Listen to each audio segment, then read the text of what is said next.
Assalamualaikum Ustadz.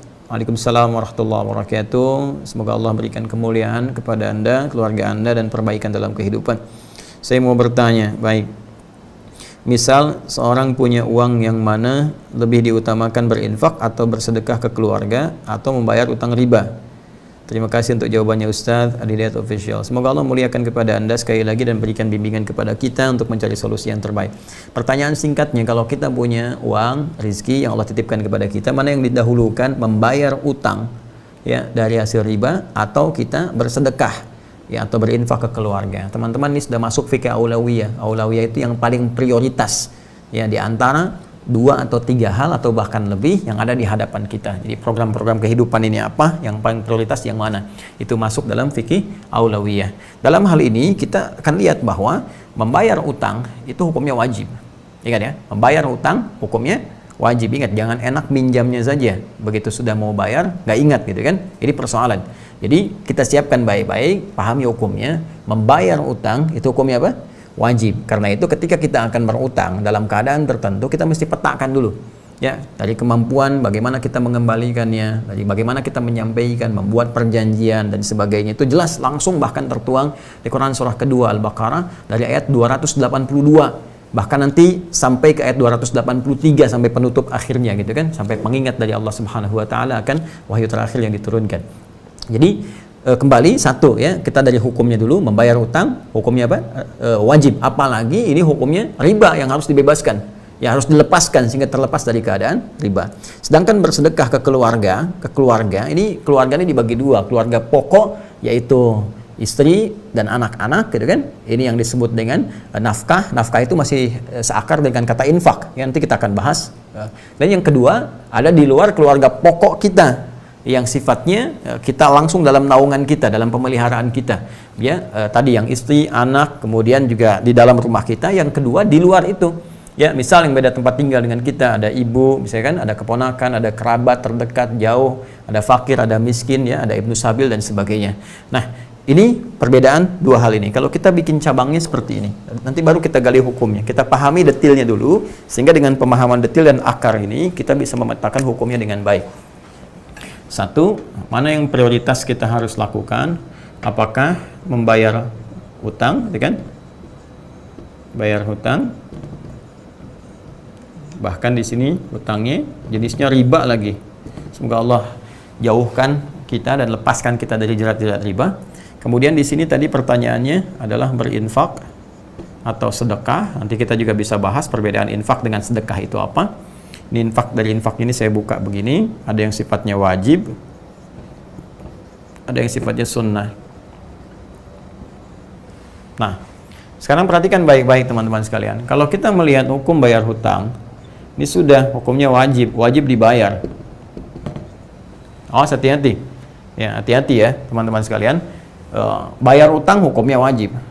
Berutang itu dalam konteks yang dibenarkan, dalam konteks dibenarkan, bukan riba, itu kan ada kebutuhan, itu mubah hukumnya. Bahkan kalau ada terkait dengan sifat-sifat kebaikan, hajat hidup dan sebagainya, itu bisa naik kadarnya dari wajib ke sunnah gitu kan, bahkan mohon maaf, dari mubah ke sunnah bahkan ke wajib dalam konteks-konteks tertentu yang memang berkaitan dengan hajat kehidupan ya, untuk melindungi jiwa atau nyawa. Tapi ingat, untuk membayar nggak ada turunan, dasar hukumnya wajib untuk mengembalikannya. Jadi kita temukan dulu, bayar hutang hukumnya wajib, apalagi melepaskan diri dari riba, yang riba ini sangat dilarang oleh Allah Subhanahu wa taala dengan redaksi yang sangat tegas. Maka kewajibannya jadi meningkat kan? Kewajibannya jadi meningkat. Sedangkan infak ya, dengan sedekah. Sedekah ini nama umum. Saya tuliskan dulu begini, sedekah. Ya, jamaknya sedekah. Nah, ini. Ya, sedekah, sedekah. Dari akar kata infinitif kata kerja yang pertamanya dari kata sedekah, sesuatu yang benar. Sedekah membenarkan, tasdiq pembenaran, siddiq orang yang punya sifat senantiasa membenarkan pada kebaikan.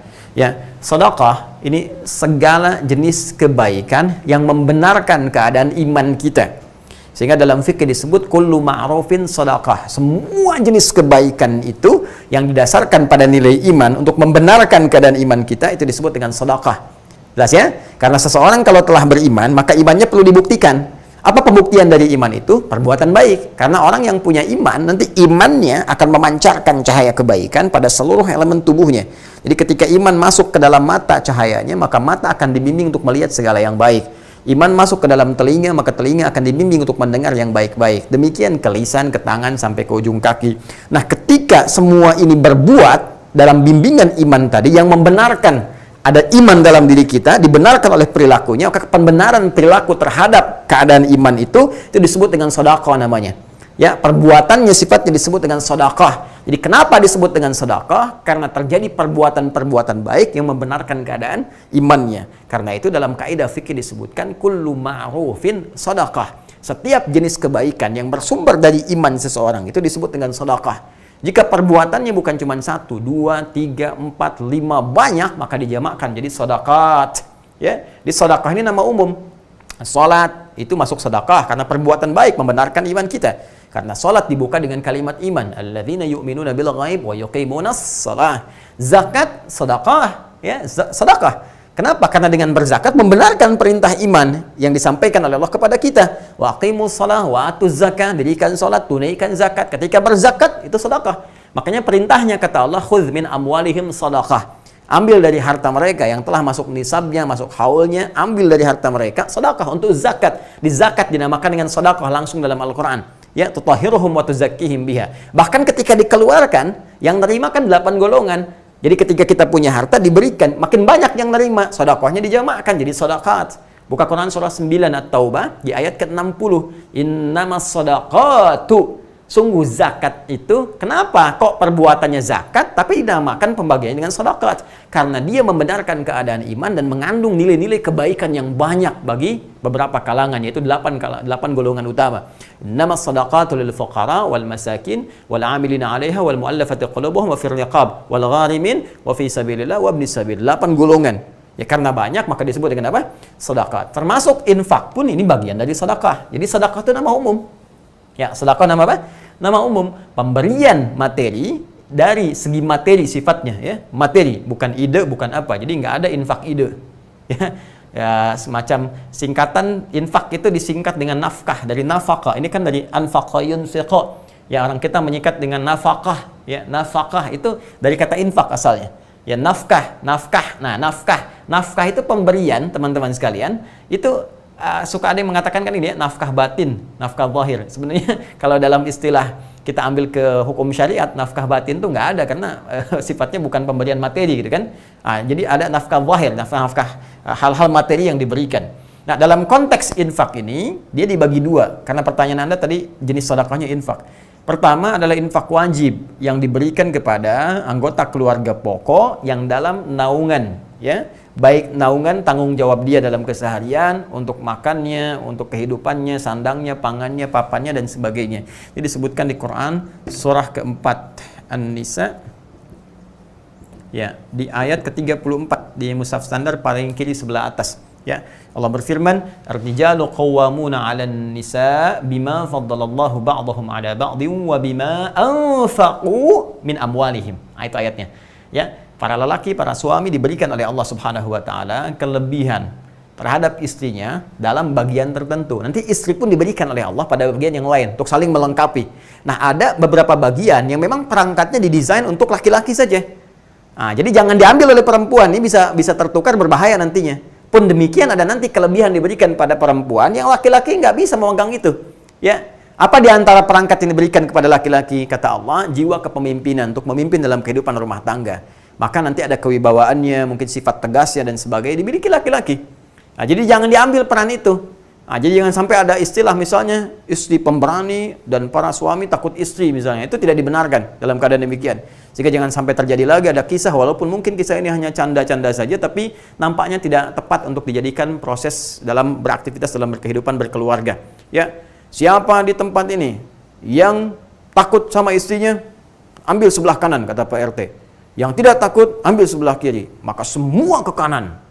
Ya, semua ke kanan. Cuman satu orang yang ke kiri, gitu kan? RT-nya bingung, karena RT pun takut juga sama istrinya. Dia di kanan gitu kan. Dia tanya sama orang ini, kamu berani sama istri kamu? Karena di tempat itu terkenal hampir semua takut sama istri. Kata dia, kenapa kamu ke kanan? Kamu berani? Nggak takut sama istri? Saya nggak tahu Pak, saya cuma disuruh istri saya ke kiri. Jadi ini menunjukkan bahwa ada bagian yang sama. Nah, ini tidak dibenarkan. Yang ada adalah berpartner bersama-sama dalam kebaikan. Ya, nah ini menata dalam kehidupan rumah tangga, suami jadi nakhoda, tapi juga tidak bisa otoriter. Ya, ada bagian-bagian tertentu berdiskusi, mengambil pendapat bersama-sama dan memutuskan dan menjadi juru bicara dalam keluarga pada suaminya. Yang kedua, wabima anfaqu min amwalihim, diberikan oleh Allah perangkat, ya, perangkat yang sangat spesifik untuk mencari nafkah. Ini dia. Infak yang dalam bahasa kita disebut nafkah. Nafkah untuk keluarga, ini yang disebut dengan nafkah wajib ini. Ya, keluarga. Nanti diberikan perangkatnya pada setiap suami laki-laki. Bedanya apa nanti dengan perempuan yang bekerja misalnya? Nah, laki-laki ini sifatnya mengikat, wajib dia. Ya, diberikan perangkat oleh Allah sepanjang punya kemampuan, kan, kemudian fisik baik, tidak ada kendala, nggak ada uzur yang lain, dia beraktivitas.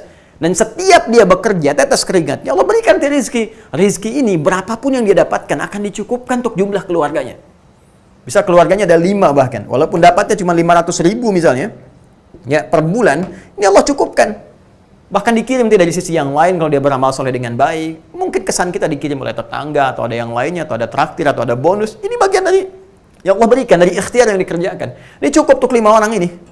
Ya, beda dengan kasusnya kalau istri bisa yang bekerja. Hati-hati ya, hati-hati nih. Istri sepanjang ada kebutuhan, kewajiban yang melekat pada dia di rumah tangganya, maka kewajiban didahulukan dan suami yang bekerja. Tidak diperkenankan dia bekerja di luar yang mengabaikan tugas utama kewajibannya di rumah. Memberikan ASI kepada anak itu bagian dari kewajiban istri. Kan menyiapkan kebutuhan-kebutuhan suami yang sangat penting untuk kewajiban dia, itu juga bagian dari kewajiban istri. Jadi jangan sampai dia bekerja keluar, ini diabaikan. Sehingga terjadilah kekacauan dalam rumah tangganya. Anda itu kan nyari rezeki di luar untuk memperbaiki rezeki di dalam. Untuk apa Anda nyari harta banyak-banyak di luar kalau yang di rumah aja rusak? Nggak ada perhatian, nggak ada kasih sayang, nggak ada perhatian dan sebagainya. Ya, karena itu teman-teman sekalian, ini yang wajib nanti yang dikerjakan oleh laki-laki. Ya, maka kalau dia mendapatkan kemudian harta dari hasil kerja kerasnya, contoh dia bekerja seperti tadi, dapat misalnya 5 juta, taruhlah ya, dalam per bulan. Maka apa yang harus dia lakukan? Dia cukupkan dulu kemudian untuk memberikan nafkah wajib bagi keluarganya. Ini poinnya teman-teman sekalian, yang ingin saya sampaikan. Jelas ya? Nah, ini poinnya. Jadi, berikan dulu kebutuhannya ke sini. Cukupkan. Untuk kebutuhan ini apa, kemudian ini seperti apa, dan sebagainya. Taruhlah yang terpakai misalnya ada 3 juta rupiah, kan? Nah, maka ada lebihnya 2 juta. 2 juta ini dihadapkanlah kemudian pada satu keadaan. Keadaan ada kewajiban nih hukumnya untuk membayar utang ini. Lalu ada keinginan untuk berinfak. Nah, pada aspek yang ini, yang sunnah. Mana di antara yang sunnah ini? Misal, ada di Quran surah kedua Al-Baqarah, yang spesifik deh. Di ayat yang 215. Untuk yang ini ya. Ini. Paling kanan sebelah bawah, ya kan? Yas'alunaka madza yunfiqun. Mereka banyak bertanya kepadamu Muhammad sallallahu alaihi wasallam tentang apa dan siapa dalam konteks berinfak. Apa yang harus diinfakkan kepada siapa kalau kita punya untuk infak itu dalam konteks infak yang sunnah. Qul ma anfaqtu min khair. Katakan kalau kalian mau infak, pertama yang diinfakkan itu mesti dari yang baik-baik. Ya, cara didapatkannya mesti baik. Hati-hati, jangan sampai hasil korupsi dipakai infak. Hati-hati nih. Wah, supaya dosanya nggak banyak-banyak, korupsi 10 juta, 5 juta bagi deh infak ke madrasah misalnya kan, supaya ngurangin dosa, itu nggak bisa, nggak tepat. Tetap Allah baik dan hanya menerima yang baik-baik saja. Innallaha thayyibun la yaqbalu illa thayyiba. Itu kaidah dasarnya dari Nabi SAW. Allah adalah maha baik dan tidak menerima kecuali dari yang baik-baik. Hati-hati ya, termasuk nih yang potong-potong video tanpa izin misalnya dan sebagainya, bikin sesuatu supaya banyak terus dapat penghasilan, itu nggak baik. Ya, itu nggak baik, karena ada bagian-bagian tertentu yang harus dipenuhi dalam unsur kehidupan. Nah, kalau sudah dapat dengan cara yang halal, yang baik pun, maka cari yang terbaik untuk infak. Misalnya kita punya anggaran 10.000, gitu kan? Pengen beli makanan, cari makanan yang baik. Pengen beli mainan, cari mainan yang baik. Pengen beli pakaian yang terbaik dengan jumlah uang yang kita miliki itu. Sifatnya yang terbaik. Atau bahkan pengen ngasih kotak infak besok Jumatan, maka kualitas uang pun yang berikan harus baik yang dimasukin. Jangan sampai yang kata orang India itu the kill of the kumal gitu kan, yang lecek, itu yang dimasukin. Yang keras-keras, yang bagus itu yang disimpan di dompet. Nah, perhatikan, ada dompet akhirat, dompet dunia. Maka pilih yang terbaik untuk akhirat Anda. Nah, karena itu teman-teman sekalian, untuk kesini, ketika memberikan yang terbaik, kata Allah nih, di antara yang harus Anda berikan, lil walidain, orang tua, gitu kan. Nah, ini masuk kepada infak sunnah. Ya, kemudian siapa lagi? Wal aqrabin, kerabat, ya kan? Wal yatama, anak yatim. wal masakin, orang miskin, wabnis sabil, ya kan? Dan ibnu sabil yang kehabisan bekal di perjalanan. Ini silahkan. Ini sifatnya sunnah. Tapi sangat ditekankan bagian-bagian ini orang tua, ya kan? Kita berbagi dapat berapa, sisihkan setiap bulan kita berikan dalam kebaikan. Nanti akan memberikan dampak positif kepada kita. Nah, kalau ini bertemu dengan kewajiban ini, karena ini sunnah, ini wajib, maka ini yang didahulukan sifatnya. Kecuali kalau ada hal yang mendesak di sini, orang tua sangat butuh misalnya, ya ada 1 juta kita bagi 2, kan? Berikan ke sini bagian, berikan di sini sebagian. Tapi secara hukum, kalau dia tidak ada kondisi yang seperti tadi, normal sifatnya, maka ini didahulukan untuk melepaskan diri kita dari jerat riba, jerat hutang. Setelah itu kemudian kita kembalikan pada situasi normal dengan diiringi doa kepada Allah Subhanahu wa taala. Doa yang sangat spesifik diajarkan oleh Nabi sallallahu alaihi wasallam supaya diantaranya kita terbebas dari utang piutang. Ya Allah, kami berlindung kepadamu ya Rabb dari sifat malas, kami berlindung kepadamu ya Rabb dari jebakan utang dan penguasaan orang-orang yang tidak benar, qahrul rijal.